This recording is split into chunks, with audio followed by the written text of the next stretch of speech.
पुरुषोत्तम मासमा पर्ने पद्मिनी एकादशी अत्यन्त दुर्लभ र महान एकादशी मानिन्छ। विशेष गरेर यो एकादशी अधिक मास पुरुषोत्तम मासमा पर्दछ। शुक्ल पक्षमा पर्ने यो एकादशीको नाम नै पद्मिनी एकादशी हो। अरू एकादशी एक वर्षमा एक पटक आउँदछन् भने पद्मिनी एकादशी 3 वर्षमा एक पटक आउने गर्दछ। यसको पुण्य अनन्त गुणा बढी बताइएको छ। यस दिन के गर्ने व्रत भक्ति भाव हामी यसबारेमा जानकारी गराउँछौँ। त्योभन्दा अगाडि यो एकादशी कहिले रहेको छ? 2083 सालको जेठ महिनाको 13 गते बुधबार एकादशी तिथि रहेको छ। 2026 मे 27 तारिकका दिन पद्मिनी एकादशी व्रत रहेको छ। एकादशी तिथि 7 घडी 42 पला छ भनेको बिहान 8 बजेर 17 मिनटसम्म मात्रै एकादशी छ। उपरान्त द्वादशी तिथि रहेको छ। यस कारणले गर्दा अमेरिका क्यानाडामा रहने त्यहाँका हाम्रा समस्त भगवत सज्जनहरूले भने 26 तारिकका दिन नै एकादशीको व्रत गर्नुहुनेछ। यस दिन गङ्गा दशहराको दिन पनि हो। नेपालमा रामेश्वर गङ्गा पूजा हत्यामोचन तीर्थ स्नान पनि हो। र अमेरिका क्यानाडाबाट सुन्दै गर्नुहुने दर्शकबिन्दुहरूले 26 तारिककै दिन एकादशीको व्रत गर्नुहुनेछ। हामी नेपाल, भारत, भुटान, अस्ट्रेलिया आदि गरेका देशहरूमा, इङ्ल्यान्ड आदि गरेका देशहरूमा भने 27 तारिककै दिन भनेको 13 गते बुधबारका दिन एकादशीको व्रत गरिरहेका छौँ। र यस पछाडि हामी प्रदोष व्रतको बारेमा पनि जानकारी गराउँ, किनभने नियमित व्रत हो। अधिक मास पुरुषोत्तम मास परे भने एकादशी त अझै फलदायी छ। प्रदोष व्रत पनि गर्नुपर्ने हुन्छ। नयाँ व्रत शुभारम्भ गर्ने र व्रत समापन मात्रै गर्न भएन अधिक मासमा। र प्रदोष व्रत भने 14 गते बिहिबारका दिन नै प्रदोष व्रत रहेको हामी जानकारी गराउँदछौँ। यस पछाडि जाउँ पूर्णिमा व्रत। 16 गतेका दिन पूर्णिमा व्रत रहेको पनि हामी जानकारी गराउँछौँ। 30 मे 2026 का दिन यो पञ्चाङ्ग 2083 सालको जुन पद्मिनी एकादशी हो, जुन अधिक मासको शुक्ल पक्षमा पर्ने पद्मिनी एकादशीको तिथि मितिको बारेमा हाम्रा सम्पूर्ण दर्शकबिन्दुहरू समक्ष हामीले जानकारी गरायौँ। पद्मम यस्या अस्ति सा पद्मिनी, अर्थात् जसमा कमलको गुण छ तिनै पद्मिनी एकादशी हुन्। कमलको फुल हिलोमा जन्मिए पनि हिलोले उसलाई स्पर्श गर्न सक्दैन। त्यसैले संसारमा रहेर पनि संसारको विकारले नछुने चेतना नै पद्मिनी एकादशी हो। त्यसैले यो पुरुषोत्तम मासमा पद्मिनी एकादशीको नाम पर्दछ।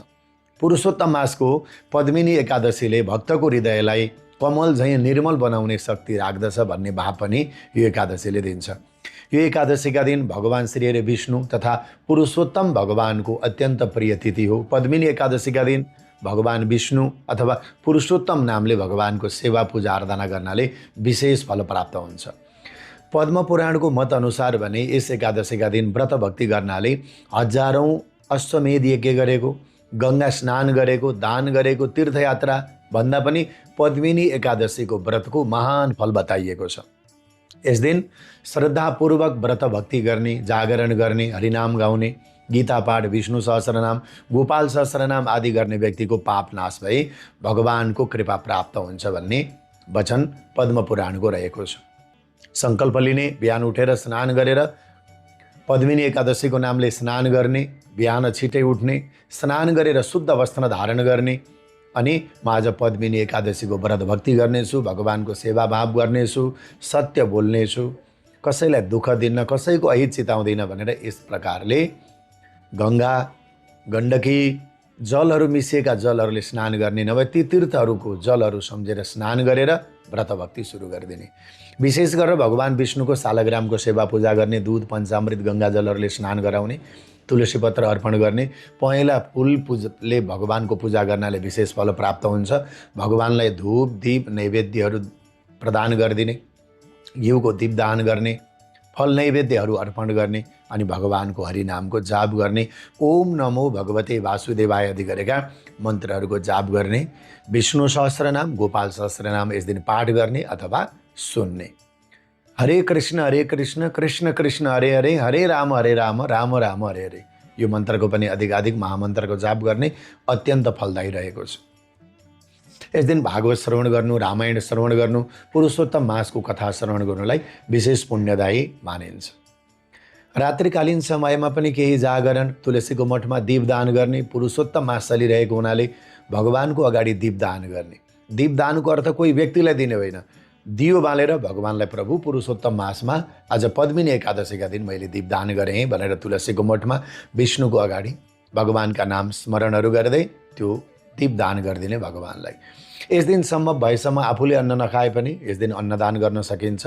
कुनै वस्त्रहरू दान दिन सकिन्छ, दीपदान गर्न सकिन्छ। भगवानको अगाडि कुनै नदी किनार तलाउहरूमा फलदान गर्न सकिन्छ। गर्मीको समय पनि छ, खरबुजा काँक्राहरू दुध दहीहरू दान गर्न सकिन्छ।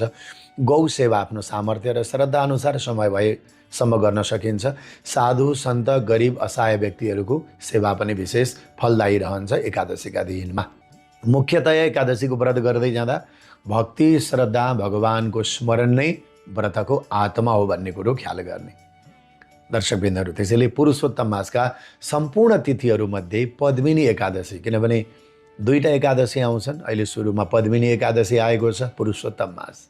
त यो एकादशी जस्तो दिव्य दिन हामीलाई 3 वर्षमा एकपटक मात्रै आउँदछ, जहाँ भगवान स्वयं भक्तहरूको भक्ति कसरी गर्दैछन् भनेर हेर्नको लागि प्रतीक्षारत रहनुहुन्छ।